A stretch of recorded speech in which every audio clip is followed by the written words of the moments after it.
Chapter 15. The Discovery of Oz the Terrible. The four travelers walked up to the great gate of the Emerald City and rang the bell. After ringing several times, it was opened by the same guardian of the gate they had met before. "What, are you back again?" he asked in surprise. "Do you not see us?" answered the Scarecrow. "But I thought you had gone to visit the Wicked Witch of the West."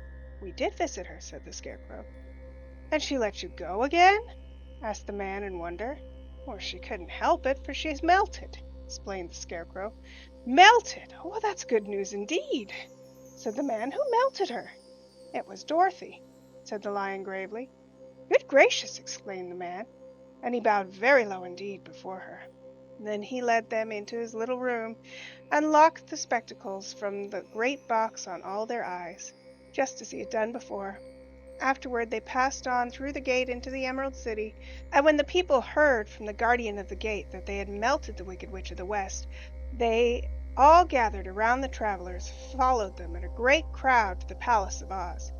The soldier with the green whiskers was still on guard before the door, but he let them in at once, and they were again met by the beautiful green girl, who showed each of them to their old rooms at once, so that they might rest until the great Oz was ready to receive them. The soldiers had the news carried straight to Oz that Dorothy and the other travelers had come back again after destroying the Wicked Witch, but Oz made no reply. They thought the great wizard would send for them at once, but he did not. They had no word from him the next day, nor the next, nor the next. The waiting was tiresome and wearing, and at last they grew vexed that Oz should treat them in so poor fashion, after sending them to undergo hardships and slavery. So the Scarecrow at last asked the green girl to take another message to Oz, saying if he did not let them in to see him at once, they would call the winged monkeys to help them, and find out whether he kept his promises or not. When the wizard was given this message, he was so frightened that he sent word for them to come to the throne room at 4 minutes after 9 o'clock the next morning. He had once met the winged monkeys in the land of the West, and he did not wish to meet them again. Four travelers passed a sleepless night, each thinking of the gift Oz had promised to bestow upon him. Dorothy fell asleep only once, and then she dreamed she was in Kansas, where Aunt Em was telling her how glad she was to have her little girl at home again. Promptly at 9 o'clock the next morning, the green-whiskered soldier came to them, and 4 minutes later they all went into the throne room of the great Oz. Of course, each one of them expected to see the wizard in the shape that he had taken before, and all were greatly surprised when they looked about and saw no one at all in the room. They kept close to the door and closer to one another, for the stillness of the empty room was more dreadful than any of the forms that they had seen Oz take. Presently they heard a voice seeming to come from somewhere near the top of the great dome, and it said solemnly, "I am the great Oz and terrible. Why do you seek me?" They looked again in every part of the room, and then seeing no one, Dorothy asked, "Where are you?" "I'm everywhere," answered the voice, "but to the eyes of the common mortal I am invisible. I will now seat myself upon the throne that you may converse with me." Indeed, the voice seemed just then to come straight from the throne itself, so they walked towards it and stood in a row while Dorothy said, "We have come to claim our promise, O Oz." "What promise?" asked Oz. "You promised to send me back to Kansas when the Wicked Witch was destroyed," said the girl. "And you promised to give me brains," said the Scarecrow. "And you promised to give me a heart," said the Tin Woodman. "And you promised to give me courage," said the Cowardly Lion. "Is the Wicked Witch really destroyed?" asked the voice, and Dorothy thought it trembled a bit. "Yes," she answered, "I melted her with a bucket of water." "Dear me," said the voice. "How sudden! Well, come to me tomorrow, for I must have time to think it over." "You've had plenty of time already," said the Tin Woodman angrily. "We shan't wait a day longer," said the Scarecrow. "You must keep your promises to us," exclaimed Dorothy. The Lion thought it might be as well to frighten the wizard, so he gave a large, loud roar, which was so fierce and dreadful that Toto jumped away from him in alarm, and tipped over the screen that stood in a corner. As it fell with a crash, they looked that way, and the next moment all of them were filled with wonder, for they saw standing in just the spot the screen had hidden a little old man, with a bald head and a wrinkled face, who seemed to be as much surprised as they were. The Tin Woodman, raising his axe, rushed towards the little man and cried out, "Who are you?" "I'm Oz the Great and Terrible," said the little man, in a trembling voice. "But don't strike me. Please don't. And I'll do anything you want to." Our friends looked at him in surprise and dismay. "I thought Oz was a great head," said Dorothy. "And I thought Oz was a lovely lady," said the Scarecrow. "And I thought Oz was a terrible beast," said the Tin Woodsman. "And I thought Oz was a ball of fire," exclaimed the Lion. "No, you're all wrong," said the little man, meekly. "I've been making believe." "Making believe!" cried Dorothy. "Are you not a great wizard?" "Hush, my dear," he said. "Don't speak so loud, or you'll be overheard, and I should be ruined. I'm supposed to be a great wizard." "And aren't you?" she asked. "Not a bit of it, my dear. I'm just a common man." "You're more than that," said the Scarecrow in a grieved tone. "You're a humbug." "Exactly so," declared the little man, rubbing his hands together as if it pleased him. "I'm a humbug." "This is terrible," said the Tin Woodsman. "How shall I ever get my heart?" "Or I my courage," said the Lion. "Or I my brains," wailed the Scarecrow, wiping the tears from his eyes with the coat sleeve. "My dear friends," said Oz, "I pray you not to speak of these little things. Think of me, and the terrible trouble I'm in at being found out." "Doesn't anyone else know you're a humbug?" asked Dorothy. "No one else knows it but you four and myself," replied Oz. "I've fooled everyone so long that I should never be found out. It was a great mistake my ever letting you into the throne room. Usually I do not see even my subjects, and so they believe I am something terrible." "But I don't understand," said Dorothy, in bewilderment. "How was it that you appeared to me as a great head?" "That was one of my tricks," answered Oz. "Step this way, please. I'll tell you all about it." And he led her away to a small chamber in the rear of the throne room, and they all followed him, and he pointed to one corner in which lay the great head, made out of many thicknesses of paper, and with a careful painted face. "This I hung from the ceiling by a wire," said Oz. "I stood behind the screen and pulled a thread to make the eyes move and the mouth open." "But how about the voice?" she inquired. "Oh, I'm a ventriloquist," said the little man, "and I can throw the sound of my voice wherever I wish." "So that you thought it was coming out of the head. Here are the other things I used to deceive you." He showed the Scarecrow the dress and the mask that he had worn when he seemed to be the lovely lady. And the Tin Woodsman saw that his terrible beast was nothing but a lot of skins sewn together, with slats to keep their sides out. As for the ball of fire, the false wizard had hung that also from the ceiling. It was really a ball of cotton, but when oil was poured upon the ball it burned fiercely. "Really," said the Scarecrow, "you ought to be ashamed of yourself for being such a humbug." "Oh, I am, certainly I am," answered the little man sorrowfully. "But it was the only thing I could do. Sit down, please. There are plenty of chairs, and I will tell you my story." So they sat down and listened while he told the following tale.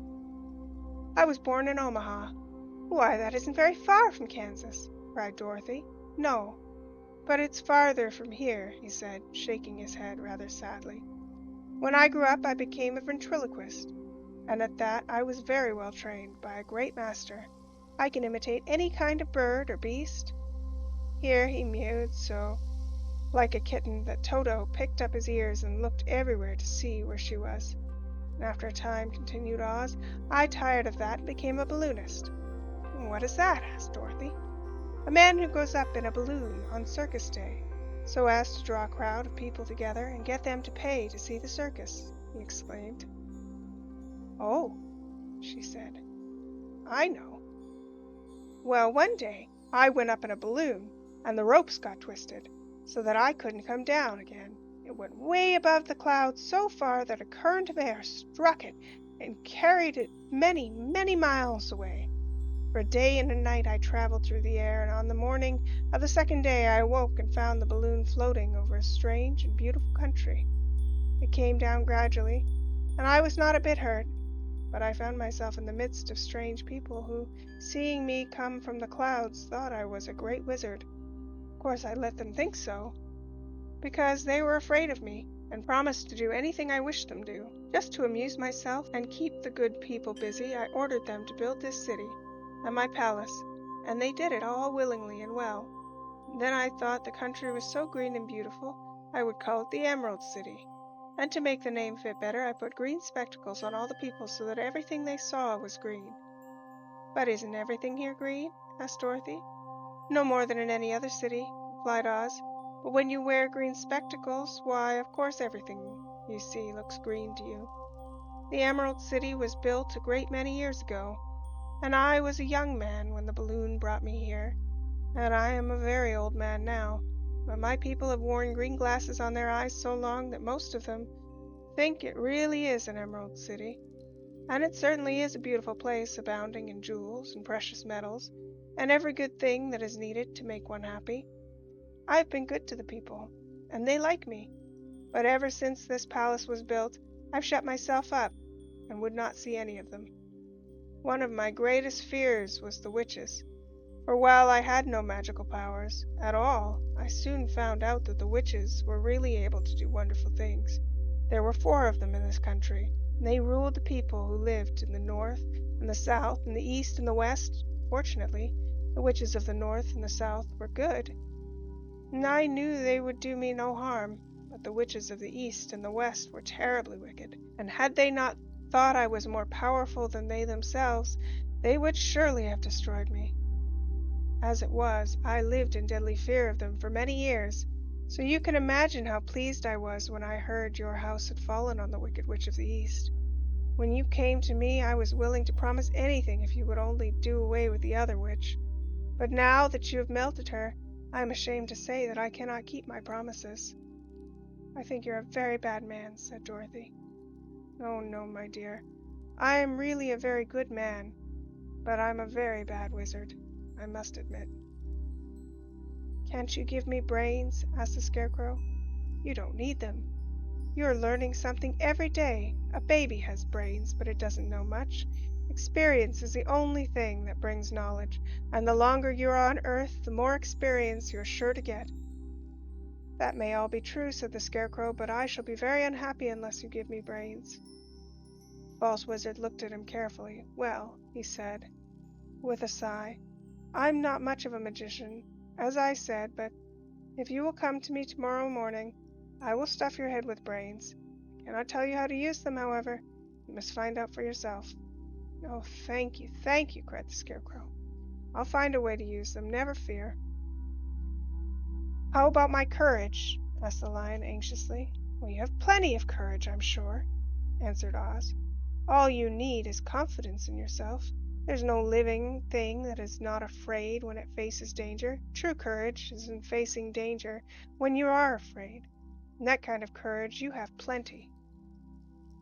Perhaps I have, but I'm scared just the same, said the Lion. I shall be really very unhappy unless you give me the sort of courage that makes one forget he is afraid. Very well, I will give you that sort of courage tomorrow, replied Oz. How about my heart? Asked the Tin Woodman. Why, as for that, answered Oz, I think you are wrong to want a heart. It makes most people unhappy. If only you knew it. You are in luck not to have a heart. That must be a matter of opinion, said the Tin Woodman. For my part, I will bear all the unhappiness without a murmur, if you will give me the heart. Very well, answered Oz meekly. Come to me tomorrow, and you shall have a heart. I have played wizard for so many years that I may as well continue the part a little longer. And now, said Dorothy, how am I to get back to Kansas? We shall have to think about that, replied the little man. Give me 2 or 3 days to consider the matter, and I'll try and find a way to carry you over the desert. In the meantime, you shall all be treated as my guests, and while you live in the palace, my people will wait upon you and obey your slightest wish. There is only one thing I ask in return for my help, such as it is. You must keep my secret, and tell no one I am a humbug. They agreed to say nothing of what they had learned, and went back to their rooms in high spirits. Even Dorothy had hoped that the great and terrible humbug, as she called him, would find a way to send her back to Kansas, and if he did that, She was willing to forgive him everything.